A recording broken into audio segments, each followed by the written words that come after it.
Hello friends, welcome to my YouTube channel. વધેલી રોટલીનો નવો નાસ્તો કરી ટ્રાય કર્યો છે? આ ચેવડો ખૂબ જ સરસ બને છે. તો ચાલો આપણે વધેલી રોટલીમાંથી ચેવડો ટ્રાય કરીએ.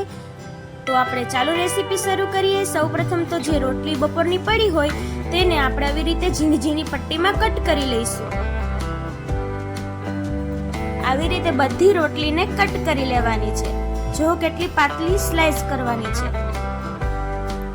પછી તેલ ગરમ મૂકી અને તે રોટલીને તેમાં ફ્રાય કરી લેવાની છે. ડીપ ફ્રાય કરવાની, એટલે કે જ્યાં સુધી તે કડક ના થઈ જાય ત્યાં સુધી તેને તળવાની છે. જો તેનો કલર ચેન્જ થવા લાગ્યો છે, આવો કલર થઈ જાય બ્રાઉન કલરનો, ત્યાં સુધી તેને તળવાની. પછી તેને બાઉલમાં કાઢી લેવાની. પછી તે જ તેલમાં આપણે દાણા ફ્રાય કરી લઈશું. દાણાને પણ ગોલ્ડન બ્રાઉન થાય ત્યાં સુધી તળી અને પછી તે રોટલીમાં મિક્સ કરી દેવાના છે. અને ત્યારબાદ આપણે બધા મસાલા ને બધું જે એડ કરવાનું છે તે કરીએ. સૌથી પહેલા તો ખાંડનો પાવડર એડ કરીશું. ત્યારબાદ મીઠું એડ કરીશું સ્વાદ પ્રમાણે. અને તીખાની ભૂકી એડ કરી દઈશું. પછી બરાબર રીતે આ બધું મિક્સ કરી દઈશું.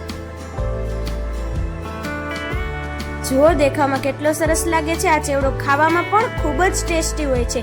તો એક વખત ઘરે જરૂર ટ્રાય કરજો અને પછી મને કમેન્ટમાં કહેજો કેવો બને છે.